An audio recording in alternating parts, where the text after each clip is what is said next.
Kemudian golongan anti hadis ni, sebahagiannya mengatakan ayat Al-Quran telah ditambah. Ada 2 ayat telah ditambah dalam surah At-Taubah. Sebab apa? Semasa Zaid kumpul-kumpul ayat Quran ni tadi, Zaid semak ayat Quran, 2 ayat terakhir surah At-Taubah ni hanya ada pada Abu Khuzaimah. Seorang sahabat dia ada simpan tulisan, orang lain tak simpan dalam bentuk tulisan. Jadi golongan anti hadis kata kemungkinan Abu Khuzaimah ni menipu. Tapi sebenarnya sungguh pun Abu Khuzaimah seorang saja yang simpan dalam bentuk tulisan. Tapi ayat tu sebenarnya para sahabat semua hafal. Rata-rata sahabat dia hafal ayat tu. Tak payah dalam bentuk tulisan pun mereka tahu 2 ayat ni memang ada dalam surah At-Taubah. Zaid sendiri seorang penghafal Quran. Dia tahu ayat tu memang ada dalam Quran. Lagi dakwaan golongan anti hadis, Al-Quran ni terpelihara kerana ada kod 19, nombor 19. Ada ayat Quran yang boleh dipecahkan kepada 19 bahagian. Ada ayat Quran yang kalau dikira-kira ada 19 huruf. Ada ayat Quran kalau dibahagi boleh dibahagi dengan 19. Ada ayat Quran kalau dikali boleh dikali dengan 19. Jadi mereka percaya Quran ni terjaga sebab adanya kod 19, nombor 19. Sedangkan sebagaimana yang kita tahu selama hari ini, Quran terpelihara kerana bahasa dia. Zaman Nabi Muhammad dulu, Tuhan cabar orang-orang musyrik Quraisy ni cipta satu ayat yang setanding dengan Quran. Jadi orang musyrik ni, mereka cuba tanding ayat Quran dari segi bahasa. Mereka tak cuba tanding dari segi nombor 19. Nabi Muhammad pun tak tahu cerita tentang nombor 19. Para sahabat pun tak tahu tentang cerita nombor 19. Jadi kalau mengikut kita, Al-Quran ni dia terpelihara kerana bahasa dia tidak boleh ditandingi. Mereka nak cipta satu ayat pun tak boleh dari segi bahasanya. Bukan disebabkan oleh angka 19. Angka 19 tu kebetulan saja. Beberapa ayat dalam Quran ni dia boleh dikali dengan 19. Boleh dibahagi dengan 19. Boleh dipecahkan kepada 19 bahagian. Cuma secara kebetulan saja. Kemudian mereka mendakwa angka 19 ni ada disebutkan dalam Quran. Surah Al-Mudaththir ayat 29-30. Neraka Sakhar membakar kulit manusia. Di atasnya ada 19. Dia kata ni dia lah mukjizat angka 19.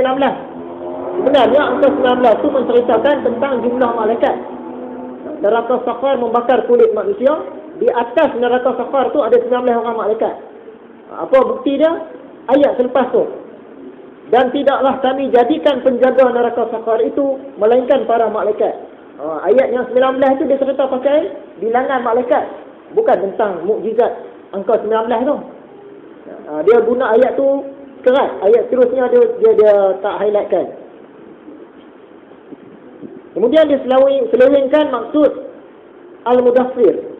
Surah Al-Mudaththir dia kata rahsia yang terpendam maksud dia.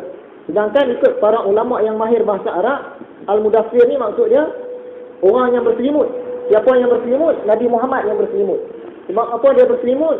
Dia rasa gentar dapat wahyu. Di Gua Hira tu dia lari balik rumah, dia berselimut, menggigil. Bukan rahsia yang terpendam, orang yang berselimut. Kenapa dia gunakan rahsia yang terpendam? Dia nak cerita pakai nombor 19. Dia kata Al-Mudaththir ni maksud dia rahsia yang terpendam. Apa benda rahsia dia? Tu angka 19 tu. Itulah rahsia dia.